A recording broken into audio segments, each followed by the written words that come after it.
Scan చేపిమన్నారంట. అయితే పిల్లగాడికి 2 కాళ్ళు లేవు, 2 కాళ్ళు విరిగిపోయినాయి, ఫ్రాక్చర్ అయింది. ప్లస్ వెన్నుపూస ఏదో ప్రాబ్లం ఉన్నదని డౌట్ ఉంది వాళ్ళకి. ఒకసారి స్కాన్ అయితే చేపిస్తారంటే చేపించి ఫర్దర్ ట్రీట్మెంట్ మనం టేకప్ చేయాలమ్మా ఉంటుంది కదా. ఈ మోర్తాడ్ హాస్పిటల్ వాళ్ళకి అటాచ్ చేసి అంబులెన్స్ లో తీసుకుపోయి స్కాన్ అయితే చేపించి ఇక వీళ్ళని జర టేక్ కేర్ చేయమని కాన్షియస్ ఉన్నాడు. Both legs are fractured. వెన్నుపూస కొద్దిగా వాళ్ళకు అంటే ఈ మెడకు కూడా వాళ్ళు కట్టుకట్టినట్టున్నారు. So whatever suitable doctor చూపించి జీజీహెచ్ లో చూపించి ఆ స్కాన్లు అవన్నీ చేసి ట్రీట్మెంట్ అంతా కంటిన్యూ చేయించుకోవాలి. సరేనమ్మా, కొద్దిగా మీరు కొద్దిగా పర్సనల్ కేర్ తీసుకోండి.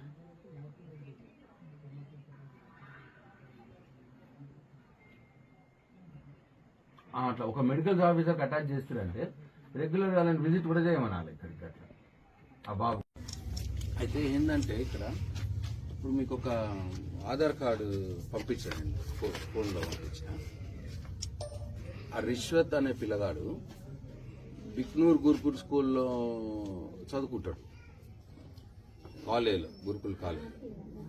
అయితే మొన్న ఒక 10 days బ్యాక్ పైనుంచి అక్కడ కింద పడ్డాడు. కింద పడి 2 legs ఫ్రాక్చర్ అయిపోయినాయి. అయితే నిమ్స్కి పంపించినారు. నిమ్స్లో ట్రీట్మెంట్ అది చేసినారు. ఇప్పుడు ఇక్కడ మోర్తాడ్కి వచ్చినారు. ఇప్పుడు మోర్తాడ్లో ఇంట్లో ఉన్నాడు, వాళ్ళ సొంత ఇంట్లో. అయితే ఇప్పుడు నేను వాళ్ళని చూడటానికి వచ్చాను. అయితే ఫర్దర్ ఫాలో అప్ మళ్ళీ ఏమి లేదు. అంటే వాళ్ళు ఇప్పుడు నిమ్స్కి పోవాలంటే ఇబ్బంది ఉన్నది, అన్ని ప్రాబ్లమ్సే ఉన్నాయి. 2 కాళ్ళు ఫ్రాక్చర్ అయిపోయినాయి. కొద్దిగా వెన్నుపూస డౌట్ వస్తుంది, ఆ బాబు ఇంట్లోకి డౌట్ వస్తుంది. సో వాళ్ళు స్కానింగ్ అది చేపిమన్నారట సోషల్ వెల్ఫేర్ గ్రూప్లో.